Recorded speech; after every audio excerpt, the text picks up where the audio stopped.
चौथा प्रकार बघा, डेमॉन्स्ट्रेटिव्ह प्रोनाऊन. डेमॉन्स्ट्रेटिव्ह प्रोनाऊन मध्येच याचा अर्थ दडलेला आहे. Demo, demonstration.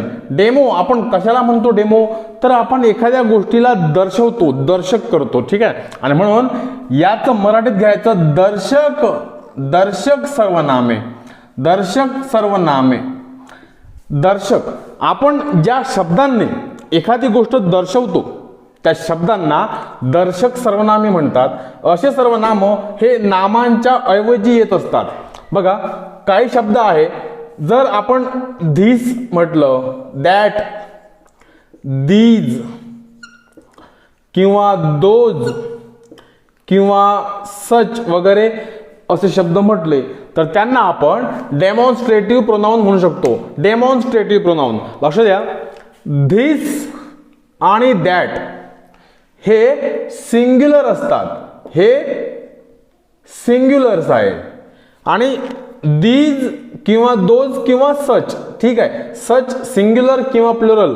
Such singular and plural वापरल्या जाऊ शकते. आणि दीज किंवा दोज हे जे दोन आहे तर यांना आपण प्लुरल प्लुरल म्हणायचं. हे प्लुरल आहे, ठीक आहे. म्हणजे बघा धिस, धिसचा मराठी अर्थ काय होतो तर हा, ही, हे. हा, ही, हे. This, this. आणि दॅट म्हणजे दॅटचा अर्थ होतो तो, ती, ते. मग आता जेव्हा आपण म्हणतो ते माझं घर आहे तर दूर आहे ते घर, म्हणून आपण काय म्हणतो ते माझं घर आहे. पण समजा जर आपण जवळ म्हणत असेल तर मग काय, हे माझं घर आहे, this is my house, this is my home.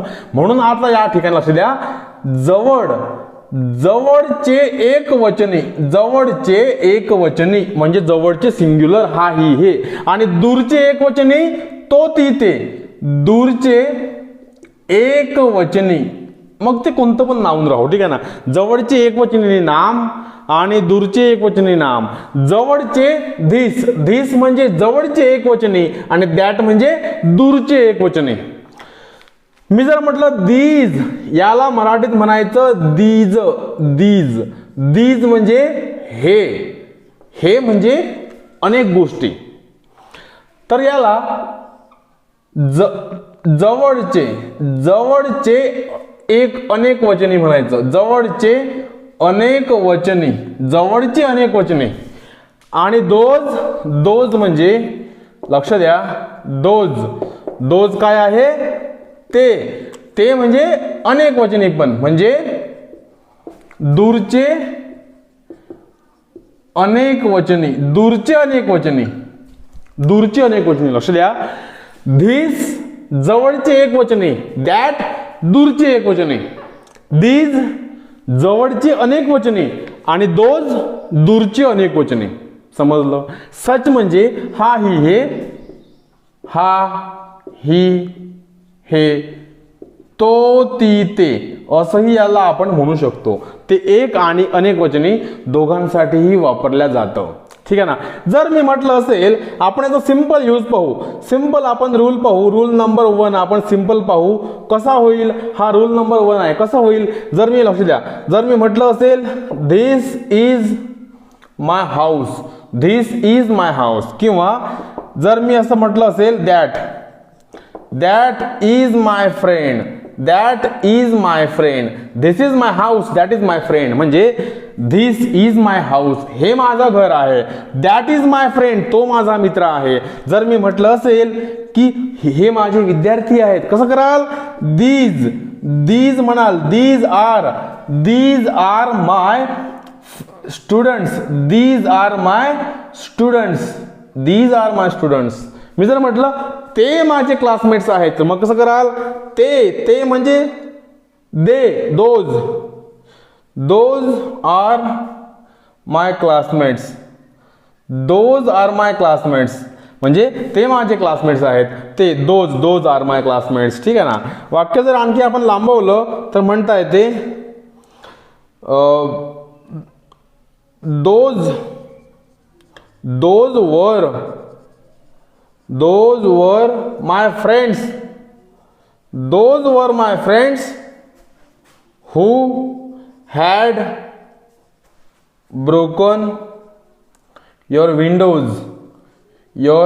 Windows last, बस इथं वेळ द्यायचा नाही, कारण या ठिकाणी हॅड V3 जर आलं तर वेळ नाही द्यायचा, ठीक आहे ना. लास्ट मंडे किंवा एस्टरडे म्हणायचं नाही. म्हणजे those were my friends who had broken your windows, म्हणजे ते माझे मित्र होते ज्यांनी तुमची खिडकी तोडलेली होती. समजलं ना. असं आपण दोज म्हणजे ते माझे मित्र होते, दूरचे अनेक वचने दाखवून राहिलो आपण.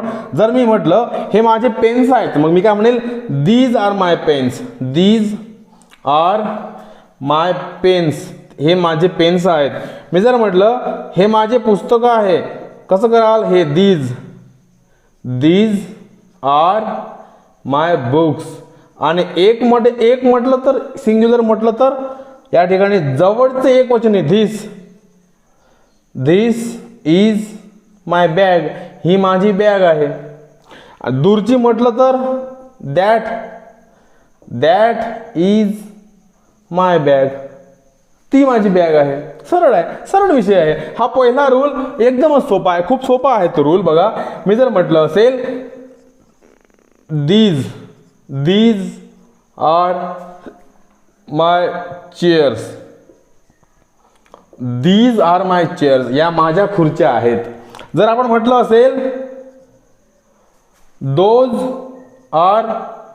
Those are your relatives, those are your relatives. बघा शब्द बघा, ज्या ठिकाणी मी तुम्हाला परत सांगतो, लक्ष द्या. धिस म्हणजे जवळचे एकवचनी, दॅट म्हणजे दूरचे एकवचनी, दीज म्हणजे जवळचे अनेक वचनी, आणि दोज म्हणजे दूरचे अनेक वचनी. आणि सच म्हणजे हे असं तसं, हे ते असं, हा हे असं तसं असं म्हणू शकतो आपण. यांना सिंग्युलर किंवा प्लुरल सारखा वापर करता येतो. लक्ष द्या. रूल नंबर, याचे 4-5 रूल्स आहे, पाहू आपण. पहिला रूल काय सांगतो, साधा सिंपल यूज. धीस म्हटलं तर इज लागेल, दॅट म्हटलं त्याला इज लागेल, कारण हे दोन्ही सिंग्युलर आहे. दीज म्हटलं किंवा दोज म्हणलं आपण, दीज किंवा दोज म्हटलं तर मात्र याला बघा आर लागलेला आहे.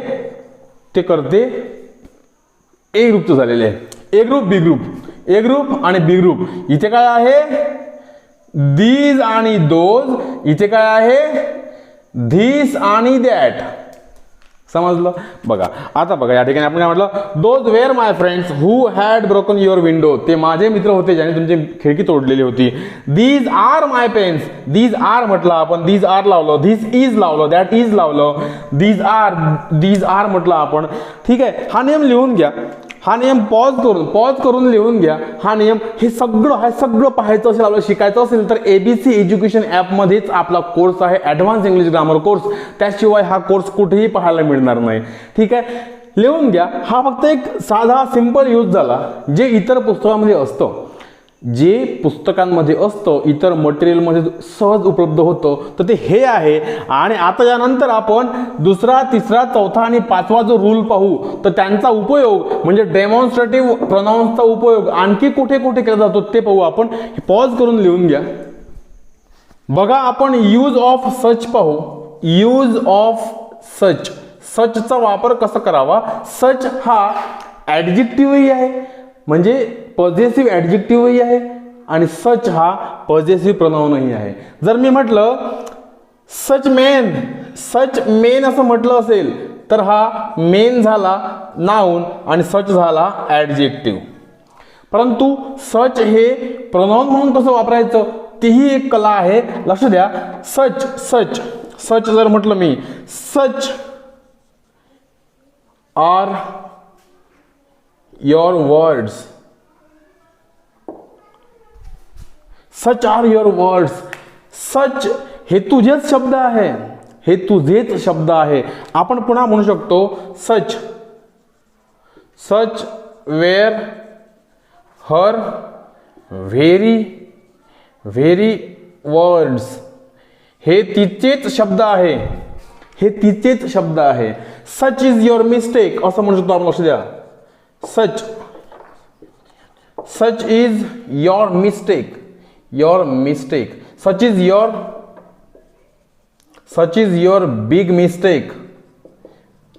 your big mistake. ही तुझी खूप मोठी चुकी आहे. I don't forgive. I don't forgive you for that. I don't forgive you for that. मी तुला त्यासाठी माफ करणार नाही, असं आपण म्हणू शकतो. आपण असंही म्हणू शकतो, आपण असं म्हणू शकतो, he is the owner. He is the owner of the company. He is the owner of the company. And as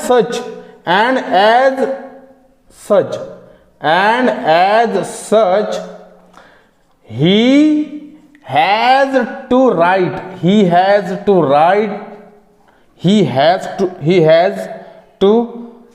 and he has right to take any decision.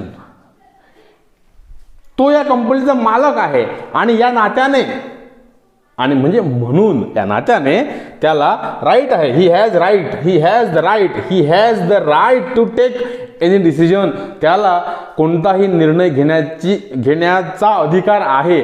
तर या लक्षात द्या, इथं सच पुढे सचचा वापर असा करावा. सच सुद्धा एक डेमॉन्स्ट्रेटिव्ह प्रोनाउनच आहे. तिसरा आपण रूल पाहू. याचे 5-6 रूल्स काढलेले आहे. आपण सगळे रूल्स पाहणार आहोत. बघा, कोणत्याही पारंपरिक पुस्तकामध्ये फक्त एवढंच दिलं असते की धीस दॅट धीस दो, संपला विषय.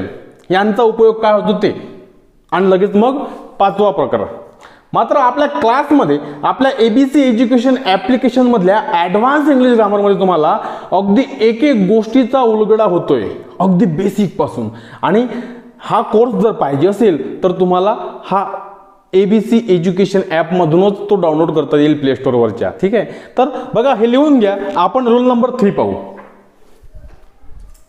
रूल नंबर 3 बघा. रूल नंबर 3 काय सांगतो, जर वाक्यामध्ये धीस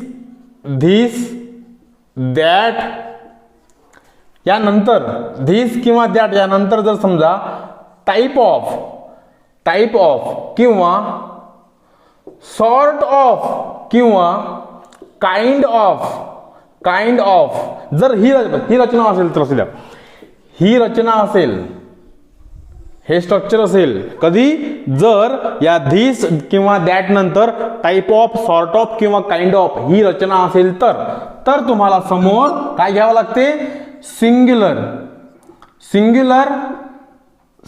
नाउन आणि singular verb. Singular noun, N stands for noun आणि V स्टँड्स फॉर व्हर्ब. लक्षात ठेवा, हा नाउन आहे, हा व्हर्ब आहे.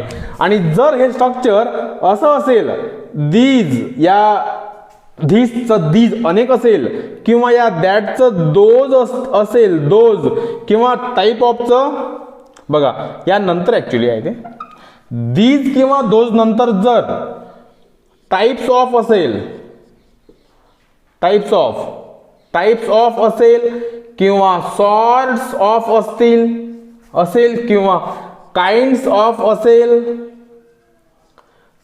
तर अशा वेळेस तुम्हाला येथे प्लुरल घ्यायचा आहे, प्लुरल नाउन घ्यायचा आहे. N stands for noun. आणि समोर तुम्हाला प्लुरलच व्हर्ब घ्यायचा आहे, V स्टँड्स फॉर व्हर्ब. समजलं का? लक्ष द्या. टाइप ऑफ, टाइप्स ऑफ, लक्ष द्या, काळजीपूर्वक ऐका. धीस, दीज, दॅट, दोज हे सिंग्युलर आहे आणि म्हणूनच type of, sort of, kind of असं येते. त्यानंतर सिंग्युलर व्हर्ब लिहायचा आणि मग सिंग्युलर नाउन आणि सिंग्युलर व्हर्ब लिहायचा आहे.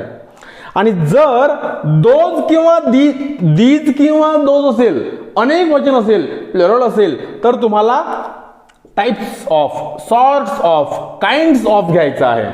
आणि यानुसारच मग प्लुरल नेम पण घ्यायचा आहे आणि प्लुरल वर्ब पण घ्यायचा आहे. लक्ष द्या. मी जर म्हटलं असेल धिस, पहिलं वाक्य लिहितो मी, धिस टाइप ऑफ काय घ्यायचं, बुक घ्यायचं की बुक्स घ्यायचं. तर धिस सिंग्युलर आहे, धिस नंतर मग टाइप ऑफ सिंग्युलरच आहे, धिस टाइप ऑफ बुक, मग फक्त सिंग्युलर नाउनच लागणार आहे. धिस टाइप ऑफ बुक, मग सिंग्युलर वर्ब घ्यायचा आहे, इज म्हणा, वॉज म्हणा, ठीक आहे, हॅज म्हणा असं. This type of book is useful, काही पण म्हणू शकतो आपण. This type of book is useful. जर मी म्हटलं असेल दॅट सॉर्ट ऑफ मॅन, तो एकच प्रकार आहे तो, ठीक आहे ना, sort of, type of, kind of. लक्ष द्या, दॅट म्हटलं तर तो सिंग्युलर झालेला आहे. दॅट सिंग्युलर आहे बघा, दॅट कुठे आहे, दॅट सिंग्युलरच आहे. आणि म्हणून दॅट सॉर्ट ऑफ मॅन म्हटलं आपण, सिंग्युलर घेतलेला आहे. That sort of man was dangerous. That sort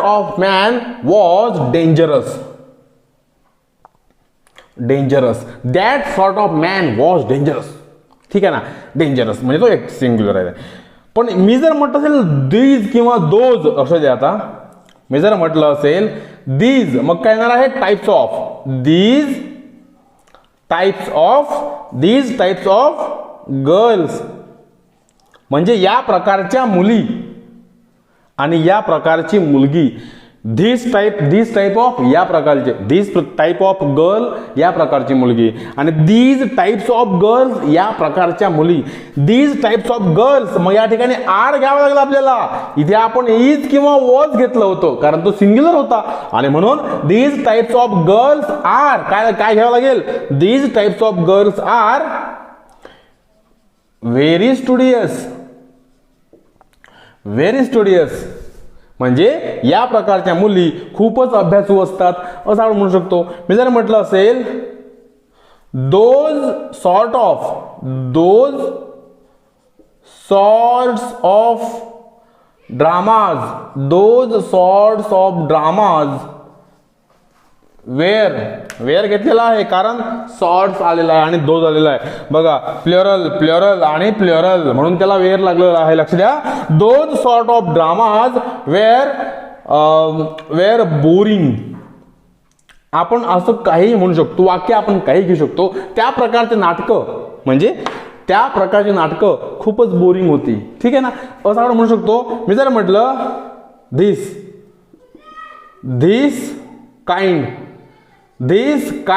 म्हटलं की काइंड येईल फक्त. This kind of person has made this city. आता आपण वाक्य काही म्हणू शकतो, म्हणजे या प्रकारच्या माणसाने सिटी बनवली. आता सिटी न म्हणता दिस has made.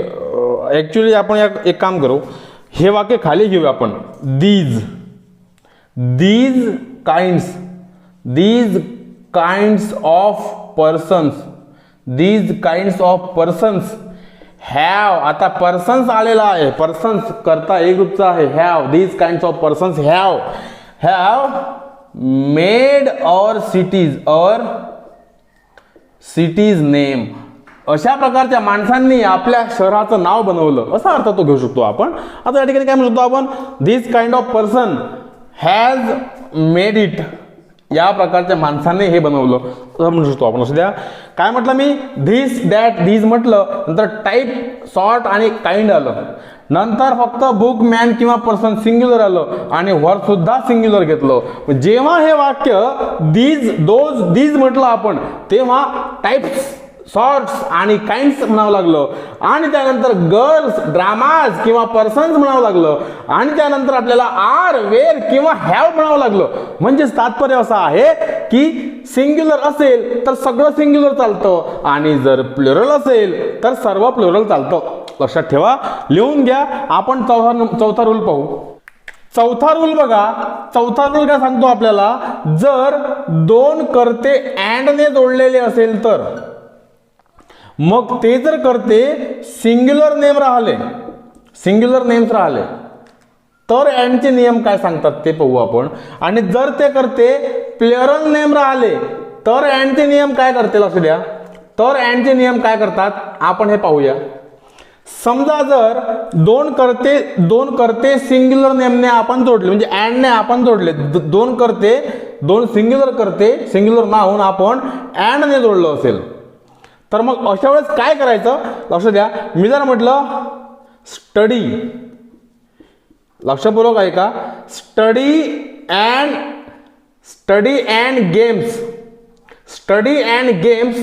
both are useful, both are useful for health, both are useful for health.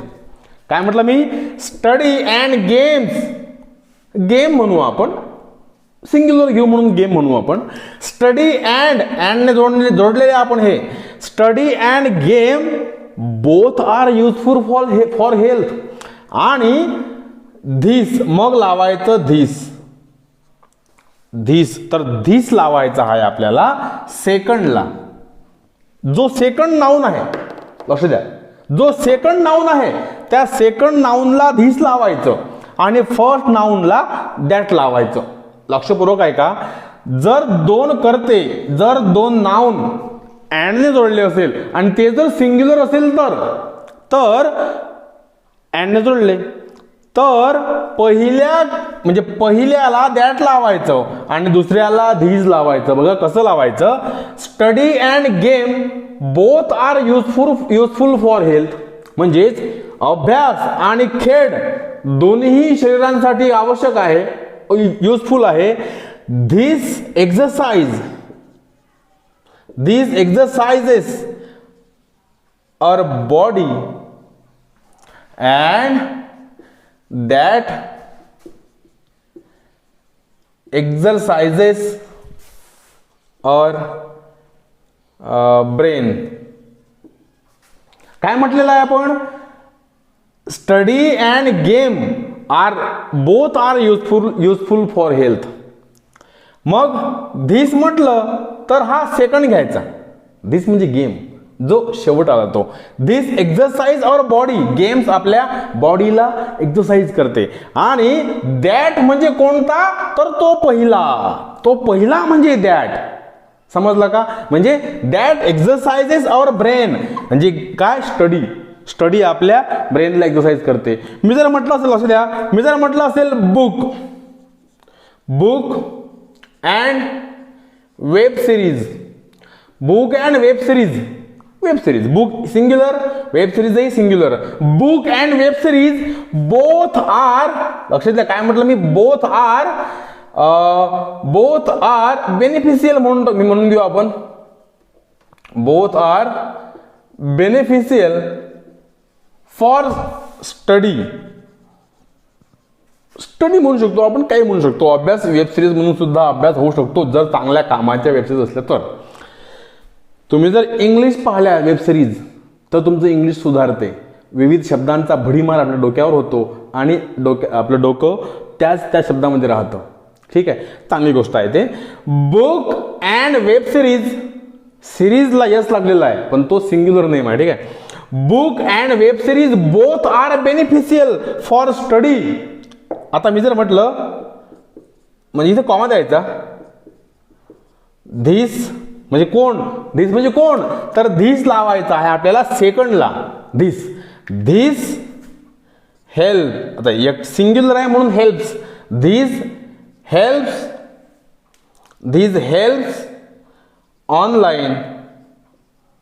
And that म्हणजे कोण? तर दॅट म्हणजे बुक. तर दॅट कोण आहे? दॅट म्हणजे हे बुक आहे. कुठे आहे दॅट म्हणजे हे बुक आहे पहिलं. ठीक आहे. Book and web series both are beneficial for study. This helps म्हणजे धिस म्हणजे वेब सिरीज, सेकंड झाला तो, शेवट झाला तो. This helps online and that helps offline. समजला विषय? काय म्हटलं आपण? दोन्ही लोकांना घेतलं, परंतु धिस म्हणजे कोण? जो लगेच संपला तो. संपला कोणता? शेवटचा नंबर संपलेला आहे, शेवटचा नाऊन संपलेला आहे म्हणून त्याला धिस लागतो. आणि पहिला म्हणजे दूरचा होता म्हणून त्याला दॅट लागतं मित्रांनो. आणि जर हाच नियम प्लुरल नेम मध्ये असेल तर आपण तेही बघू. मी जर म्हटलं या ठिकाणी हॉर्सेस अँड काउज. हॉर्सेस म्हणजे अनेक वचन, प्लुरल नेम, अनेक घोडे. आणि गाई, अनेक गाई. Horses and cows both R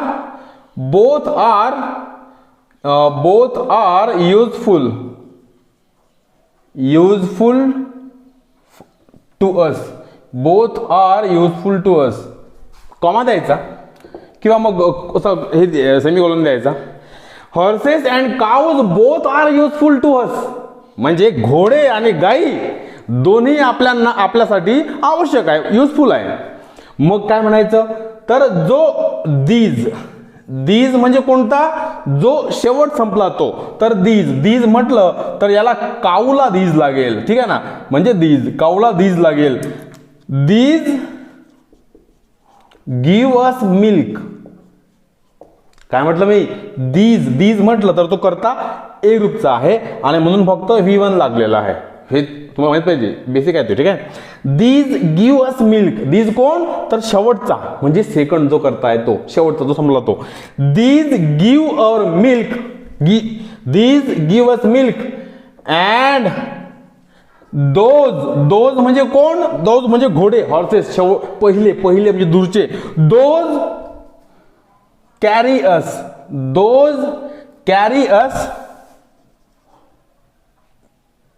carry us from one place to another. समजलं का, लक्ष द्या. पुन्हा आपण रिवाइज करू. सिंग्युलर नेम्स जर दोन अँड ने जोडलेले असेल तर बघा, study and game both are useful for health.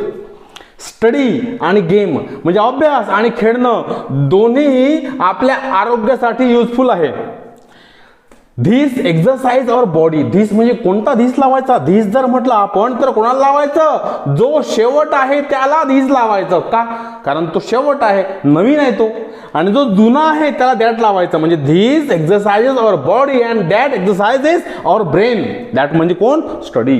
जर मी म्हटलं असेल हॉर्सेस अँड काऊ, आता हॉर्सेस आहे अनेक वचन आहे, प्लुरल आहे, आणि काऊज आहे अनेक वचन. Horses and cows both are useful to us. These give us milk, these कोणता, दीज म्हणजे हे cow. These give us milk and those carry us from one place to another. ठीक आहे, समजलं का, हे लिहून घ्या. आपण 5वा रूल पाहणार आहोत. रूल नंबर 5 बघा. रूल नंबर 5 काय सांगतो, तर टू अवॉइड रिपिटेशन,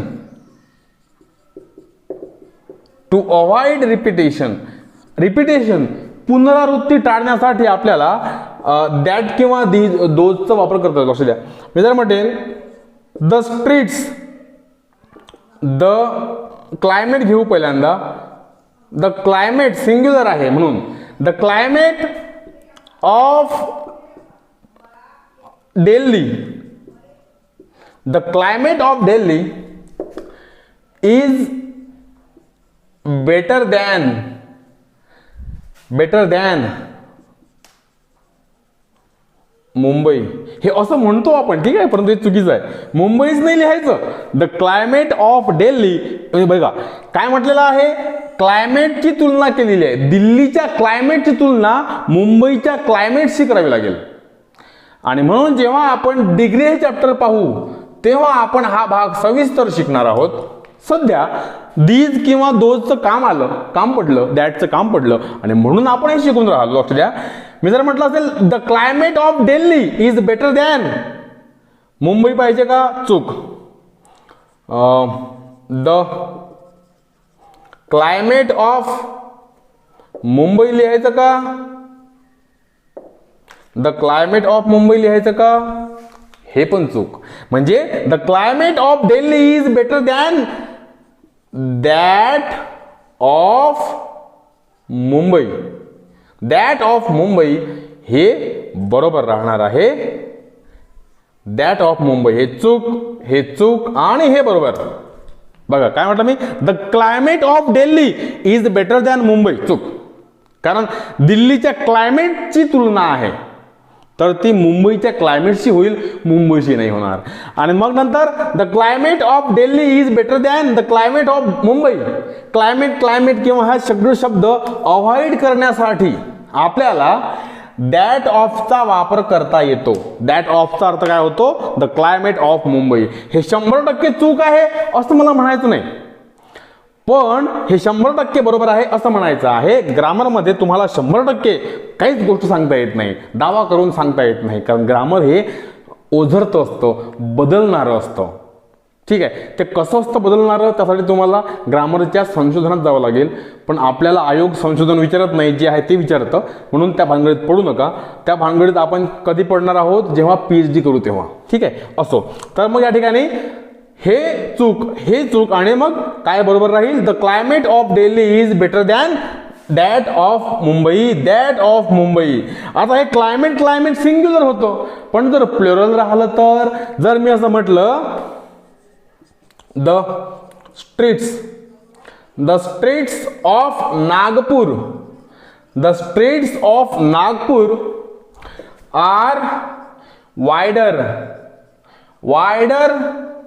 दॅन, म्हणजे काय केलं आपण, द स्ट्रीट्स ऑफ नागपूर, नागपूरच्या रस्त्यांची तुलना करून राहिलो, तर कोणत्या तरी सिटीच्या रस्त्यांची करायला लागेल. म्हणजे या नागपूरच्या रस्त्यांची तुलना कोणत्या तरी सिटीच्या रस्त्यांशी करावी लागेल, सिटीशी नाही. ठीक आहे ना. आणि म्हणून the streets of Nagpur are wider than Amravati लिहिता का, नाही, हे चुकीचं आहे. मग काय लिहिता, द स्ट्रीट्स ऑफ अमरावती लिहिता का, हे पण चुकीचं आहे, 100% नाही आहे.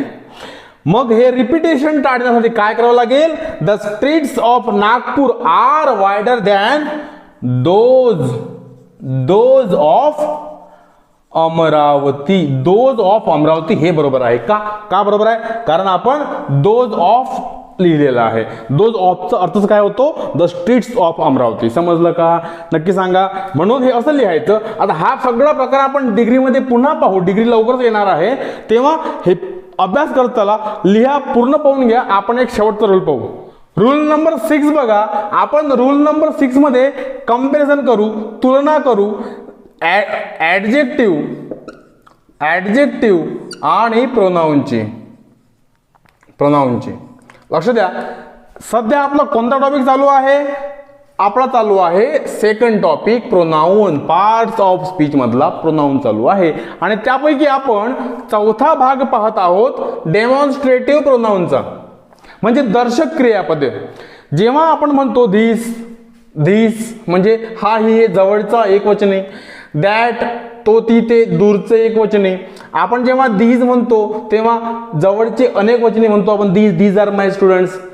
आपण जेव्हा दोज म्हणतो तेव्हा दूरचे अनेक वचने, those are my friends, those were my enemies असं म्हणतो आपण.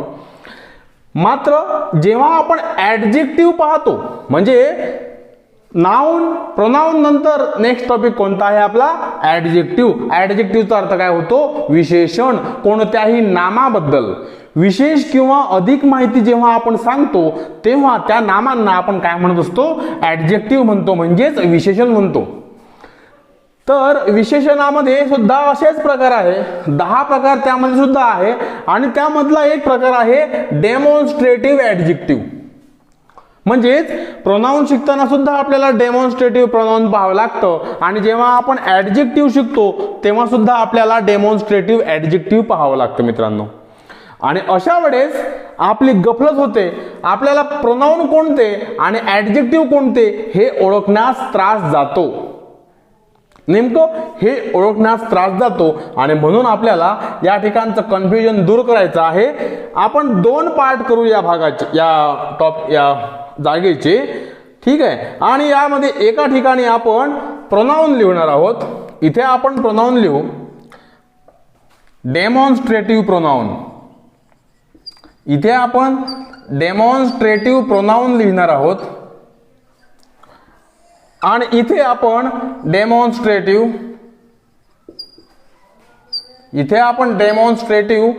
ऍडजेक्टिव्ह लिहिणार आहोत. ऍडजेक्टिव्हचा अर्थ काय होतो, विशेषण. आणि प्रोनाउन म्हणजे काय होते, सर्वनाम. फरक आहे, सोपा फरक आहे, समजून घ्या फक्त, एवढंच. फक्त लक्षपूर्वक ऐका. मी जर म्हणत असेल धिस इज माय ऑफिस, हे माझं ऑफिस आहे. दिस इज माय ऑफिस, हे माझं ऑफिस आहे. तर हा धिस काय झाला, कोणत्या तरी गोष्टीच्या ऐवजी आपण धिस लिहिलेला आहे. म्हणजे नामाऐवजी आपण, म्हणजे मी जर म्हटलं इट इज माय ऑफिस, त्या इट बद्दल आपण इज धिस लिहिलेला आहे. की मी जर म्हटलं राधा इज माय फ्रेंड, आणि मी जर म्हटलं शी इज माय फ्रेंड, तर राधा ऐवजी आपण शी घेतलेला आहे, आणि म्हणून शी काय झाला, प्रोनाऊन झाला. तसंच मी कोणातरी विषयी धिस म्हटलेला आहे, दिस इज माय ऑफिस. या ठिकाणी धिस काय होतो, तर धिस होतो डेमॉन्स्ट्रेटिव्ह प्रोनाऊन. आणि जर मी असं म्हटलं असेल दिस ऑफिस इज माइन, जर म्हटलं असेल तर बघा, लक्ष द्या, हा जो नाऊन आलेला आहे, ऑफिस नाऊन आलेला आहे, या ऑफिस बद्दल विशेष माहिती कोणी सांगितली, तर या मायने सांगितली. ऑफिस बद्दल विशेष माहिती मायने सांगितली. ऑफिस हे नाऊन आहे आणि विशेष माहिती किंवा अधिक माहिती सांगणारा शब्द हा ऍडजेक्टिव्ह असतो. या ठिकाणी माय हा ऍडजेक्टिव्ह आहे, पॉझिटिव्ह ऍडजेक्टिव्ह आहे तो. ठीक आहे. नंतर बघा, हा जो धिस आहे, या ठिकाणी धिस झाला डेमॉन्स्ट्रेटिव्ह प्रोनाऊन. पण जर मी हाच धिस, हेच वाक्य आहे, ते बघतोय आपण, मी दुसऱ्या आयामात लिहिलं, दुसऱ्या भाषेत लिहिलं, भाषेत म्हणजे दुसऱ्या प्रकारे लिहिलं, तेव्हा लगेच बदलले, शब्दांचे अर्थ बदलले.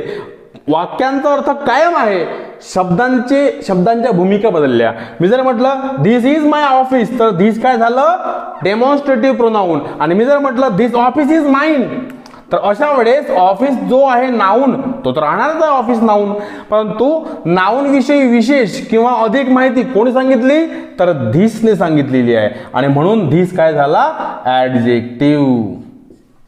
समजलं का? वाक्य तेच आहे, अर्थही तोच आहे, फक्त ज्या भूमिका आहे त्या पार्ट्स ऑफ स्पीचच्या त्या बदलल्या. आणि मग माइन काय झाला, माइन झालेला आहे पॉझेसिव्ह प्रोनाऊन, बदललं. म्हणजे हा डेमॉन्स्ट्रेटिव्ह ऍडजेक्टिव्ह आहे, हा ऍडजेक्टिव्ह आहे, धिस हा ऍडजेक्टिव्ह आहे, पण कोणता ऍडजेक्टिव्ह आहे तो डेमॉन्स्ट्रेटिव्ह ऍडजेक्टिव्ह आहे. म्हणजे बघा ना, तो डेमॉन्स्ट्रेटिव्ह तर आहेच, म्हणजे प्रोनाऊन मध्ये पण डेमॉन्स्ट्रेटिव्ह आहे आणि ऍडजेक्टिव्ह मध्ये सुद्धा डेमॉन्स्ट्रेटिव्ह आहे. तर प्रोनाऊनचा डेमॉन्स्ट्रेटिव्ह कोणता झाला, हा धिस इज माय ऑफिस वाला धिस. आणि डेमॉन्स्ट्रेटिव्ह ऍडजेक्टिव्ह वाला कोणता झाला, दिस ऑफिस इज माइन. मी जर म्हटलं असेल, अजून एखाद वाक्य पाहू आपण. मी जर म्हटलं दॅट इज युअर ड्युटी, ती तुझी ड्युटी होती, ते तुझे कर्तव्य होते. तर हे ड्युटी म्हणजे काय झालं आहे, हे नाऊन आहे, ड्युटी हे नाऊन आहे. आणि नाऊन बद्दल विशेष माहिती कोणी दिली, या युअरने. मग युअर काय झालं, ऍडजेक्टिव्ह. मग जर कोणी विचारलं आपल्याला हा दॅट काय आहे, मग दॅट सांगायचं की या ठिकाणी हा दॅट आहे प्रोनाऊन. पण कोणतं प्रोनाऊन, तर मग धिस, दॅट, दीज, दोज, सच हे कुठे पण येऊ, ते डेमॉन्स्ट्रेटिव्ह असतात. मग तुम्ही डेमॉन्स्ट्रेटिव्ह प्रोनाऊन म्हणा किंवा डेमॉन्स्ट्रेटिव्ह ऍडजेक्टिव्ह म्हणा, त्यांच्या अर्थानुसार ते बदलत राहतील. म्हणजे इथे जर कोणी विचारलं दॅट इज युअर ड्युटीचं दॅट काय आहे, आपण काय लिहायचं, आपण लिहायचं हा डेमॉन्स्ट्रेटिव्ह प्रोनाऊन आहे, हा डेमॉन्स्ट्रेटिव्ह प्रोनाऊन आहे. आणि जर मी हेच वाक्य बदलवलं आणि म्हटलं दॅट इज युअर ड्युटी ना, दॅट ड्युटी इज युअर्स, अशा वेळेस युअर नाही घ्यायचं, योर्स घ्यायचं. योर्स म्हणजे प्रोनाऊन घ्यायचं आहे आपल्याला. हा जो योर्स आहे हा आहे पॉझेसिव्ह प्रोनाऊन. आणि दॅट ड्युटी तर नाऊनच आहे, ड्युटी कर्तव्य ते नाऊनच आहे. पण नाऊन विषयी विशेष माहिती कोणी दिली, तर दॅटने दिली. आणि म्हणून मग दॅट काय झालेला आहे, ऍडजेक्टिव्ह झाला. कोणता ऍडजेक्टिव्ह झाला, बस डेमॉन्स्ट्रेटिव्ह ऍडजेक्टिव्ह झाला. या ठिकाणी ड्युटी काय झाला, नाऊन झाला, आणि दॅट काय झाला, डेमॉन्स्ट्रेटिव्ह प्रोनाऊन. म्हणजे बघा, that is your duty, that duty is yours. मी जर म्हटलं this is your choice, this is, आता आपण हर म्हणू, this is her choice, this is her choice, ते गाजलं होतं ना, मागं गाजलं होतं, धिस इज हर चॉईस. आणि मी जर म्हटलं असेल the choice is hers, the choice is hers, the choice is hers. लक्ष द्या, this is her choice. This काय झालेलं आहे, तर धिस झालेला आहे demonstrative pronoun. This demonstrative pronoun. आणि इथे काय झालं, this choice is hers. This choice म्हणू आपण, द चॉईस नाही. तर द धिस एकच आहे ते, ठीक आहे. आर्टिकल जो आहे द, तो धिस पासूनच तयार झालेला आहे, ते आपण आर्टिकल मध्ये पाहू. लक्ष द्या, this is her choice. This is her choice आणि धिस चॉईस इज हर्स. तर या ठिकाणी धिस काय झाला, धिस झाला ऍडजेक्टिव्ह. कसा काय तो ऍडजेक्टिव्ह झाला, तर हा चॉईस जो आहे ना, हा चॉईस नाऊन आहे. चॉईस नाऊनचं काम करते. चॉईस नाऊन आहे आणि नाऊन विषयी विशेष माहिती कोणी दिली, तर ते धिसने दिली. आणि म्हणून धिस काय झाला, ऍडजेक्टिव्ह. कोणता ऍडजेक्टिव्ह, डेमॉन्स्ट्रेटिव्ह ऍडजेक्टिव्ह. आणि हा धिस काय झाला, प्रोनाऊन. कोणता प्रोनाऊन, डेमॉन्स्ट्रेटिव्ह प्रोनाऊन. एक शेवटचं वाक्य घेऊ आपण, नंतर संपून टाकू. मी जर म्हटलं असेल that is my building, that is my building, ती माझी बिल्डिंग आहे. आणि जर मी म्हटलं असेल that building is mine, that building is mine, that is my building and that building is mine. काय फरक आहे यामध्ये बघा. That is my building, that is my building, ती माझी बिल्डिंग आहे. या ठिकाणी दॅट काय झाला, दॅट झालेला आहे डेमॉन्स्ट्रेटिव्ह प्रोनाऊन.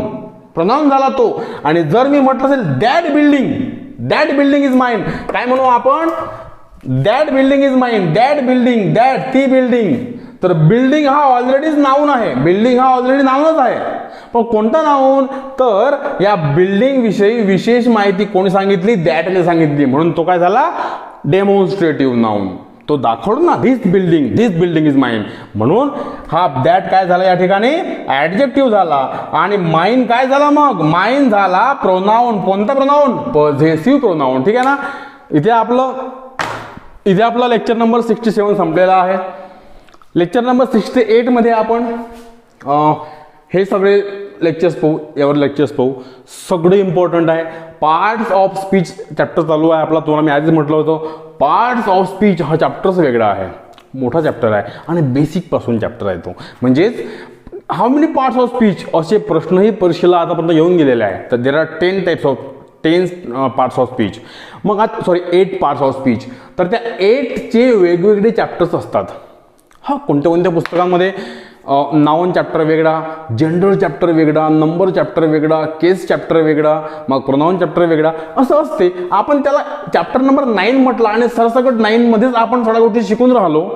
याचा अर्थ काय होतो, याचा अर्थ होतो आपल्याला फक्त चॅप्टरशी काही देणं घेणं नाही आहे. आपले सगळे टॉपिक्स कव्हर झाले पाहिजे, आपला सिलेबस पूर्ण झाला पाहिजे आणि तो बेसिक पासून झाला पाहिजे. ठीक आहे. तर या प्रकारे तुम्हाला अगदी बेसिक पासून सगळ्या गोष्टी टॉपपर्यंत, बेसिक टू टॉप शिकायचं असेल आणि MPSC सारखी एक्झाम क्रॅक करायची असेल तर आपल्या या ॲपमधलं पूर्ण मटेरियल पहा, PDFs पहा, नोट्स वाचा, वर्कबुक सोडवा.